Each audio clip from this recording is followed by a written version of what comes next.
I'm Trevor Nelson. I'm a DJ, a broadcaster. I'm on Radio 1. I'm on Radio 1 Extra, the digital black music channel. I do the breakfast show 5 days a week.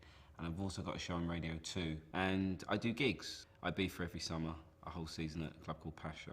So I'm pretty busy. Sometimes in life you find something that, Craig David said it, I know it's really corny, but born to do it. You just do something that you find is you. And I don't want to stop doing what I'm doing. I find it easy, I'm very comfortable with it, and I enjoy it. I didn't have a plan when I started. When I sort of was at school, I really was scared of what to do. I wasn't naturally good at anything. My only passion was music. I loved music, but I knew I had to get an education, so obviously I passed my exams. But instead of getting A's and B's, I was more C and B. I think the toughest thing for me was, I didn't know any kids who went to university in my area. I was brought up in Hackney, and it just wasn't the normal thing. People just went out and got a job. My dad wanted the best possible education for me, and he was so scared of me not getting that he actually ended up bullying me. When I got a B, what happened to the A? When I got a C, what happened to the B?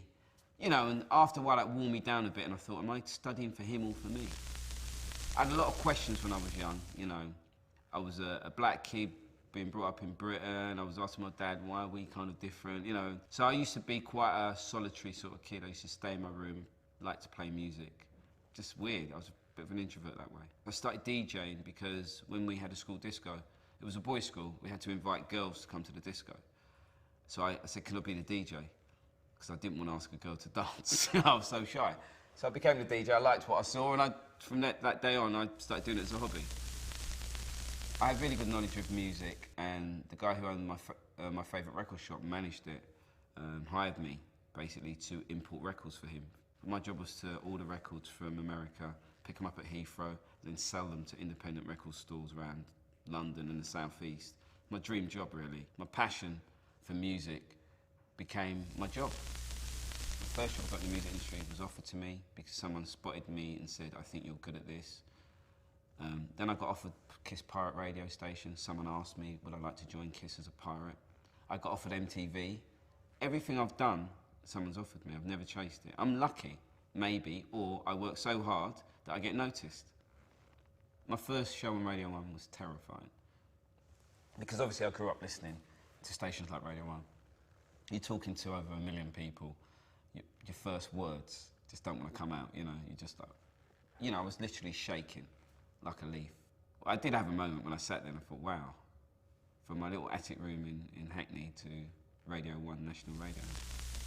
I think the problem with music being my career, it can shut down so many other cultural things. It can make you just a bit one-dimensional as a person. You know, I was talking to people and just talking about music, and then I realised that I'm sounding like a bore now. I've got to be a bit more rounded. I find that exercise is a great way of keeping my work ethic up, because it's something that no one wants to do. No one wants to do it. So I do it at home on my own.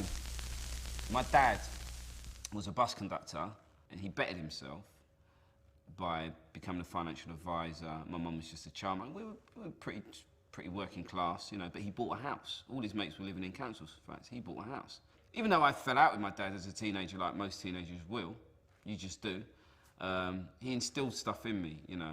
He always said, you'll never make it in music, you know. He always said, music's not the one, you know. And now he's the proudest man alive. I get up and I motivate myself every day, because I think that no matter what I did, it's nothing compared to what he did. My ambition in life was simple. I wanted a nice missus, to go on holiday every year, have a house and a nice car. And that was my ambition in life. And I've got most of that.